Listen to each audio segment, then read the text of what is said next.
My man, if you're not at GatorCountry.com, what the heck are you doing? You want news, analysis, the number one source for recruiting in the whole nine? You will find it at GatorCountry.com. That's GatorCountry.com. Get there. What more can I say? Top Billin. Man, Top Billin, you know what's funny? For someone who performed as great as Kyle Trask did, given the circumstances, being as though he was the number 2 quarterback who didn't get his chance until, the third or fourth game or something like that, which means he didn't take starters reps in the offseason, right? So being able to build a rapport with the guys, that's usually how great football is come by, right? So if you look at it statistically speaking, he is the number 1 quarterback returning in the SEC, and I don't hear people really talking about him. Kyle Trask is very skilled, and he's a very good fit for the quick game in Dan Mullen's offense. Now, we know Mullen likes to do a lot of stuff beyond the quick game, but at the very basis, he can work the quick game and then go from there, because that helps an offensive line, to me, that was absolutely poor for a high-level double-digit win team. So think about this right here. My man completed 67% of his passes, right? 25 tutties, 7 interceptions, 8.3 yards per attempt, and he threw for just shy of 3,000 yards. So, and obviously he wasn't the starter to start the season, so he could have had even better production than that. So, man, I was thinking about this and watching the Georgia game back and just really watching for Kyle Trask. And matter of fact, man, let's just go ahead and get to it. All right, check this out. People always say that Kyle Trask can't push the ball down the field. But, man, when does he ever have time to push the ball down the field? Are you guys watching the same Florida team that I'm watching right here? But here's one where you can see they pretty much just have a twin verts concept on the outside going against 2 deep man under coverage here. And he pushes the ball down the field to Trayvon Grimes, who should have an outstanding year. See him here going up over Eric Stokes. Pretty dope there. We can see it from this side here. Look, even this is what I noticed, right? Just about every throw where it's not within the framework of a quick game, there is always someone starting to uncover. Look at this right here. You see Jermaine Johnson right in his face. He can't really even step into this particular throw, but you can see him here. Puts it on the money. Look at the catch by Trayvon Grimes. Grime time gets that foot down. That's hard. Man, Trayvon Grimes, I don't know if people remember, at one particular point in time, he was the very best wide receiver in the 2017 class. He was better than Jerry Jeudy, Donovan Peoples-Jones, all of those guys. It's that knee injury he suffered in high school kind of set him back. So I think he may be back to being that as soon as next season for sure. All right, check this out. 3-by-1, the Hacker going with twin verts on the outside between Kyle Pitts and Tyree Cleveland. And then on the inside, you got Freddie Swain running a bang 8 from the tight slot, and you have an out and up from Van Jefferson. So if you check this out here, like if Kyle Trask could have worked within the framework of just his normal drop set, he probably could have got that out and up off. But look, he had to evade and buy some time and work magic in the pocket. Let's check it out from this particular angle right here. Like, how do you have enough time to even – this is just a 30-yard throw, right? Just a 30-yard throw. It's pushing the ball down the field technically. But where do you get enough chance? You got Gene Turnstile DeLance over here. See, listen, these guys have to improve. I can sit here and make jokes all the time. Stone Feet, Forsyth, Gene Turnstile DeLance. They have to improve. This could end up being maybe a strength of the team this year. All these guys got – except obviously Buchanan's not there, but all these guys got playing time. You'll be playing the guys with a bunch of playing time this year. Maybe that becomes a strength of the team. But look, he's coming back, right, on this set, front-facing play-action fake. As soon as he drops, he has to start drifting in the pocket because Jermaine Johnson, again, threatening. Look at him step up in the pocket, evade, and then launch from there. Like, come on now. That's pocket mobility. You don't have to be the fastest man in the world to be able to evade in the pocket. That's some good stuff from the Trask at hand there. Puts that bad boy up, gives Van Jefferson a shot, goes up over Mark Webb. You can see it again from here. Evade, let it rip. Pushing the ball downfield. All right, I really like this one. It's kind of a preview for this season if we're talking about from a target standpoint. You don't have Van Jefferson Freddie Swain or Josh Hammond on the field. This is actually backside ISO with Trayvon Grimes up here to the field side. You had Kadarius Toney coming in orbit motion here. And then, of course, Kyle Pitts in line. And then right here, you have your boy jump in Jake. That would be Jacob Copeland, right? So Copeland's going to be running pretty much a clear out route. You're going to have your man up here. He just falls down. I'm not sure what route he was going to run. It could have been a curl or something like that, Trayvon Grimes. Then you have a deep over route going on by Kyle Pitts, right? Checkmate himself. Then Kadarius Toney widening the defense here with a potential dump off. If you can see here, waiting to push the thing down the field, somebody uncovering. But still able to get an explosive play out of your tight end. Let's go back here.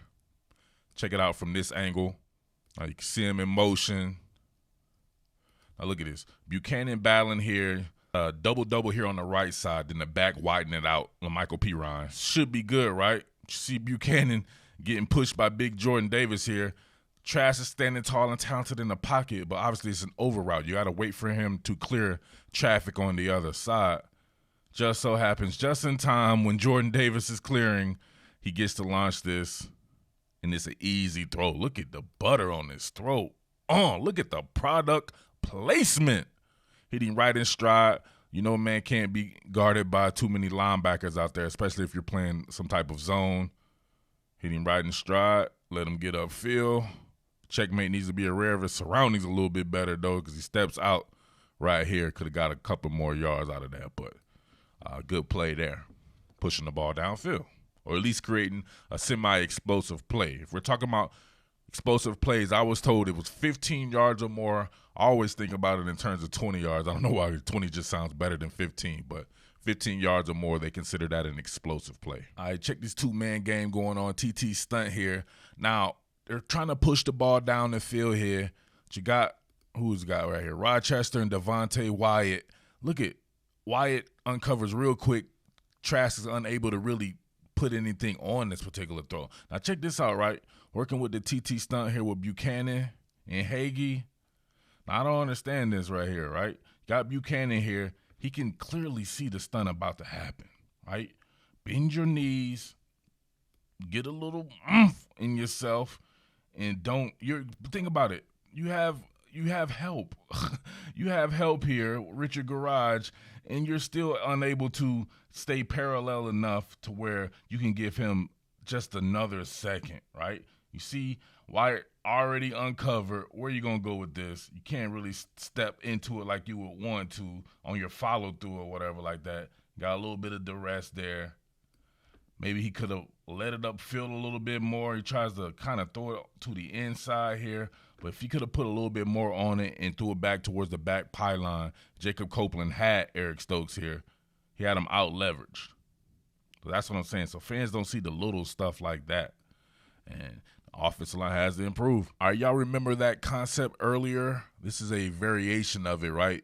Got the twin verts on the outside, then a deep curl by the inside receivers, Freddie Swain here. But how do you get this off? Look, inside move on Stone Feet Forsyth. Kyle Trask is sacked. Look, just look at it again. Look at the guys right there having to get downfield. You can't run a ton of vertical concepts at Florida. You got your twin verts going on the outside, and you have Freddie Swain with a deep curl here. But he didn't have no chance to set his feet or to do anything to allow for these routes to develop. Check it out right here. Now, if I'm a defensive coordinator, I'm going to send a ton of two-man games at Florida just because they haven't shown the ability. Now, you can see here, you got Hagee this time on the left side next to Stone Feet. And get the same thing. Look at this. Azeez Ojulari hitting with the crossover move. Takes a hard inside step there. Now, it's up to Hagee here to be able to press and release, right? You get that friction going right there, and you make sure everybody's good to the inside of you because you know there's a ton of space there. He's late to react on that, and Stone Forsyth, I don't know if he was thinking that there was going to be some extra guys over here, but his attention is way over here. I'm not sure what's going on with that. You got to block what's in front of you first and then worry about something else there. But he pretty much just lets him go scot-free. Cannot push the ball down the field like that. Can't always blame the quarterback, man. Cannot always blame the quarterback. All right, I really love the Gators in these empty sets, especially when you can work backside and have a couple of non-traditional targets, whether it be a tight end right here with Kyle Pitts and then LaMichael P. Ryan, with both these guys working to the boundary here, because it allows for advantageous matchup. So if you're able to see this and you're like, man, they just put a corner or their best corner over a running back, there's a mismatch somewhere. And it just so happens to be right here between the safety and Kyle Pitts. Richard LeCounte, in my opinion, cannot guard Kyle Pitts. He has nothing to offer in man-to-man coverage, especially with the ball going down the field like it is on this slant. So a lot of stuff, a lot of window dressing going on here. You got inside slant routes, and you have Freddie Swain on a seam route, Jake Copeland on a drag route, outside verticals and everything. The hacker Dan Mullen, he's going to hack into the weak part of your defense, and there you have it. Explosive play. You see it there? Pitch right up on him, bakes him, right? Fries his potatoes pretty easily there. Could have been a little bit better pass by Kyle Trask, but he got that bad boy there and then let your freak take over. All kinds of ways to get explosive plays, man. You see a ton of explosive plays this year. Got to get that offensive line under control. Then you can start getting these explosive plays with the ball in the air. But there should be explosive plays no matter what, because this is the hacker Dan Mullen. Hey, let's talk a little bit about accuracy right here. I love Kyle Trask's accuracy. Mechanics are usually pretty good when he has the time. But look at that. It really doesn't even have the time right there, but it's still able to really deliver an accurate ball while sliding in the pocket. See it right here? Immediately, you can see him going through his progressions. You see him look left to right, following this drag route right here. I think it's Josh Hammond here. But look at him. He can already feel it, right? You don't have to look at this, right? Peripheral vision. Jermaine Johnson working on Gene DeLance again. Gene DeLance definitely got to get better, because Jermaine Johnson was not that good to me to be able to be doing this to Gene DeLance multiple occasions there. But look, throwing off of his back foot, just kind of a fall-away jumper. Fall-away jumper. Look at it. And you got, think Tyler Clark here trying to block the shot. Fall-away jumper into traffic. But look, he's able to get enough mustard on it, and it's super accurate to where Hammond is able to get it with the product placement just being absolutely to perfection, and with Richard LeCounte coming over to lend a little assistance. All right, look at the accuracy on this particular slant to Freddie Swain here. Didn't even look at that. He didn't put anything into this. This is just a pretty much an arm throw here, working off front-facing play action fake. Pull the guard to really sell it here. Pull Richard Garage. Doesn't just a rotate of a hip, almost Brett Favre style, over the top like a baseball throw. But he's trying to navigate Monty Rice here, who was sucked up a little bit with the play action. He just needed just enough to get it by him, but he couldn't work the windup or anything. He had to work from the stretch. Just had to get fitted in there and super accurate. Product placement to perfection. All right, I know this one had to be frustrating because for the most part, 4/5 of the line held up. Stone Forsythe working against Malik Herring. He didn't hold up here. And if you can see, Richard LeCounte was clearly fooled on this one. Look at that. You can see Kyle Pitts up here starting to uncover going against the cornerback, Eric Stokes. Now, let's look at it from an offensive line standpoint here. Stone Forsythe, he immediately not sure what's going on. Like look at it. He takes an inside step here. He's not pulling. Why not get into your quick set and be ready to work parallel to the line of scrimmage? Now he's in FEMA mode. Straight recovery, almost hands to the face there, but he's out leveraged just reaching. And if you know what happens when you reach, they'll teach you. If you reach, they'll teach you. So he's out leveraged here. Malik Herring runs the arc on him, arm under, gets around him. Trask unable to step back up in the pocket before he launches. Malik Herring already has an arm on him, and stops the pass here. But if you can see it coming through there, Richard LeCount fooled. You have 3 players on one guy here. The hacker hacked into the damn defense, and then you see it right there. Kyle Pitts was going vert with Eric Stokes, and he had a step on him as well. Just those little things right there, I believe they're able to get that under control, man. Florida's going to be a handful. Florida's going to be a handful anyway, but to me, those little plays like that are the difference between winning and losing against a really good team like the University of Georgia. All right? Now, this one, it's hard to put it on the offensive line because I believe they just simply sent more than they could block. Well, actually, not really, if you think about it, right? Because what you're going to have here is a fire zone kind of mesh with a third-level sin here. So you're going to have a 3-man game, really, if you can focus right here on Malik Herring, Tay Crowder, and then I believe it's Mark Webb coming over here. But then you'll also have a green dog by Monty Rice when he sees that LaMichael Pirine is staying in the block. So I'd have to count it up here. But if you see, at least they overloaded one side. This is actually a Todd Grantham special here. But there's nowhere. This was going to be a quick game throw, and there's really nowhere for Kyle Trask to go here. This was a great call by Georgia, but you can see the inside move by Malik Herring on Stone Forsythe. He needed to be able to pass that off and trust that Richard Garage will have him, then feed himself back to the inside here to worry about the space that he vacated. He keeps riding that, so there's a vacation there. Then, of course, like I said, you have Mark Webb being occupied by Kyle Pitts, but then there's 2-on-1 situation going on here between Tay Crowder and Monty Rice. But it doesn't matter because if you look here, Buchanan is getting his ass walked out the club by Jordan Davis, right? I told you to get out the club, so he had to get out the club. Jordan Davis is uncovering there, and it's just a breach. Like, what are you going to do there? Malik Herring was good at the beginning because he was kind of sealed off, and now he's uncovered as well.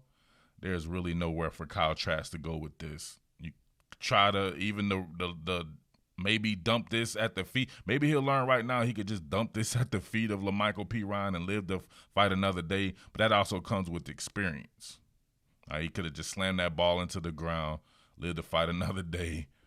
I'd rather him do that really than to take these type of hits, even if it was grounding or something like that. But it shouldn't have been grounding if you throw it right at your running back. So that's just something right there. You get more and more experience. Maybe that's something that he'll learn and he can avoid losing some yardage right here. But you got to give the hats off to Georgia on that particular play. All right, you can see him back 2-by-2 here looking for explosives. So towards the boundary, you got Pitts and Grimes. I think Grimes is going to be running a corner route with Pitts running a flat route. And then down here towards the field, you're going to have with a nice stem on it, you're going to have a post with an outside stem and then a deep curl by Jacob Copeland going against outside leverage here with Eric Stokes. Trask does a great job, but of course somebody uncovers, and he has to really release that bad boy probably before he wanted to. Look at it again from this particular angle. Front facing play action fake. Yeah, definitely quick pressure in his face. See it from here. Buchanan was getting abused, man. Devontae Wyatt set up right on the nose. Zero technique. Works him to the outside. Gains the leverage, but then just uses his strength. Knocks him off his platform. Now he's starting to uncover, and, of course, Kyle can really see that.